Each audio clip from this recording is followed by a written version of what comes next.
I have cleaned out all of the grooves and everything around the weep holes, any mud daubers that were in between where they got in, where the old seals were. And I cleaned around the frames of each window so we can start getting this rubber on. So this is the one for the mid seal right here. This one's going to be a weird shape, but it's supposed to go in the groove. They said it presses into the track, but according to reviews, they said it was easier said than done. So I'm just gonna press it in here, and this is how I pulled it out. So there's a little gap at the bottom of my windows that everything just kind of slid in there, but we'll see. Easier said than done. The wide piece furthest away from the little piece that goes in the track is going to press against the window of the sliding door, or the sliding window, so that no weather gets in between the gap between the sliding window and the one that stays stationary. I have the whole amount that I think I'm going to need for all three of these drop down windows. I'm not going to cut my measurements. I'm going to feed it, press it into the track, or however it's going to work, and then cut my lengths. So we'll see how this goes. But this stuff is expensive, so I don't want to mess it up. Okay, it is starting to press into the track. I do have a pocket knife because there is this frame here cuts into the wide flap. So the way the old strip was is they cut part of this away, but it was still flush against the piece in the crack. And I ordered all these from Steele Rubber Company. This was the only place that had every single size that I needed. They said once you modify, you cannot return it. So I have made my commitment here, but I know for a fact this is the correct material for this part. So it does, not very easily, but it does press into the track. You're gonna have to use some elbow grease to get all the way up to make it a nice seal. Okay, after a little bit of trial and error, I've got about this far down. I've cut my seal because it goes up into this frame a little bit. I've cut a little bit. There's a lip here for the seal that goes across the top. I just sliced a little slot into this this wide piece so it could just go around it and still be flush. And then I had to, since there's about maybe 1/8 of an inch between the window surface and this frame here on the bottom, I had to cut a little bit away from the end of the wide piece. So I had to cut about that much off. So not a whole lot, but enough to make a difference. I kind of undercut the length so that if I had to cut more I could, but I couldn't put back too much that I cut off. So I'm using the blunt end or the handle side of a screwdriver, just a flathead that I've been using to take off the old seals. This is kind of a T-shape underneath that slides into the track on this mid seam. So what I'm doing is I'm kind of putting in the T closest to the window first, kind of wedging it in there, and then going so far, and then taking my blunt end and the other side of the T that's still outside facing me. I'm just going to press real hard, and it does eventually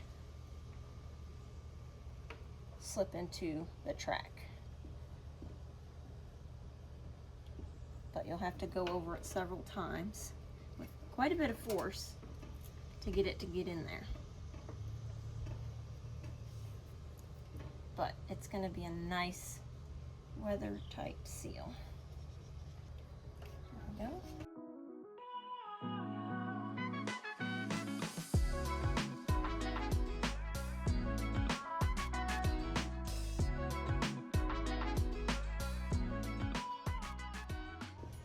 Okay, I'm down to the bottom now, and because my last old seals were shortened from just age, I don't know how they met at the bottom. I'm assuming we'll cut at an angle as the piece that feeds into here comes in. So I'm going to start that one up here, and then we'll kind of go from there. And it's pretty hard on the fingers, so make sure you've got a little bit of a fingernail, because I kind of been shoving my fingernail in there to help feed that T. The largest piece that goes on the bottom part of the sliding side of the window. So that'll go here and here. Each window will have this as long as it has a sliding door. So I'm going to, same thing, start here, and then there'll be a separate piece for here. So they will meet at an angle in the corner up here. And I'll cut an angle here in a second. But I'm always going to a little bit extra in there. The little hook underneath is what goes into the track, this here. So we want to feed that in, and then the half round piece touches the window. So let's see how this works. Never done this before either, so we're all doing this for the first time. You'll kind of hear the little lip or underneath pop into place when it gets in the track. Kind of have to twist it towards the window because the lip of the side that closest to the window that goes into the track is longer, so you kind of have to get around that lip in the track and then kind of bend the round part that presses against the window glass against it for the tight seal. And then using my handle of my screwdriver, we shall get it into place.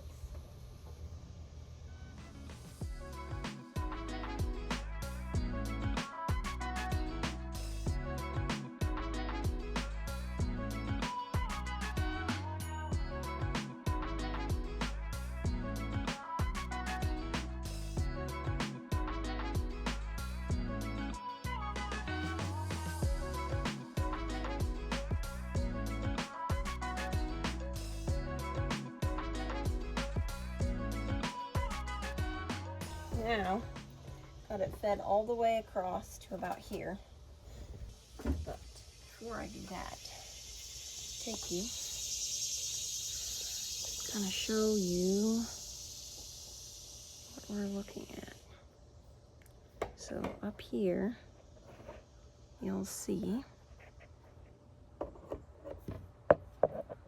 in there, there's a bit of a lip.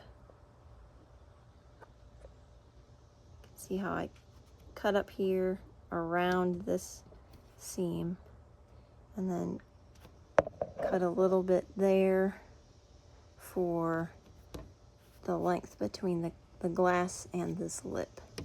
There's about an, I don't know, 3/16, maybe an eighth of an inch between the glass and this lip. So that's for the sliding door to go back and forth. Now we shall see what we can do for this joint. All right, I finished. I decided to go ahead and have this go all the way down into the track, and then this will just meet flush with it. So it's not perfect, but I've got it pretty much flush. A little bit of a gap there, but down there. And I didn't cut any length there. I just cut a slit for this lip to like seal in. Same at the top. So with the lip, all I did was cut a slit in the rubber for it to work. So now we will feed the rest of this rubber and seal it flush to that. All right, we've got the last little bit. I always cut a little bit extra footage, but we want to get this big lip in first. So what I do is I'll peel back this to get it really flush against the window, and then I'll twist this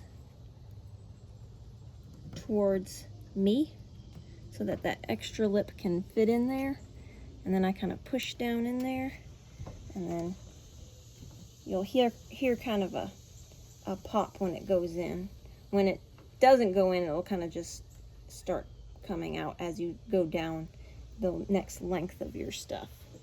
So this is a little too long of a cut. I'm gonna cut off just a tiny bit more.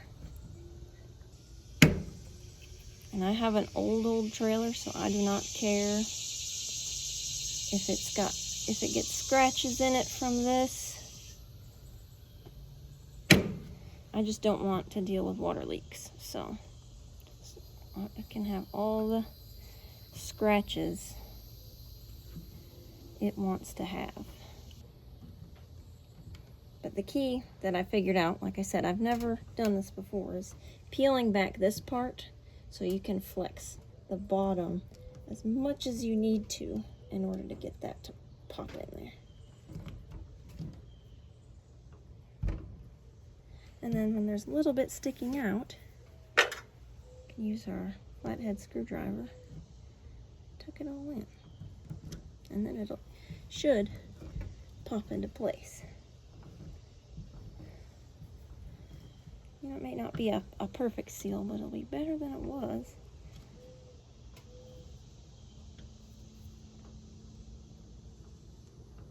There we go. Now, look at there. Nice and tight for the most part. Flush. Okay, that's the first part. And we'll see what we can do for the next bit. We'll stay tuned. All right, we have joined the top. I went straight just like the bottom here. And went all the way across.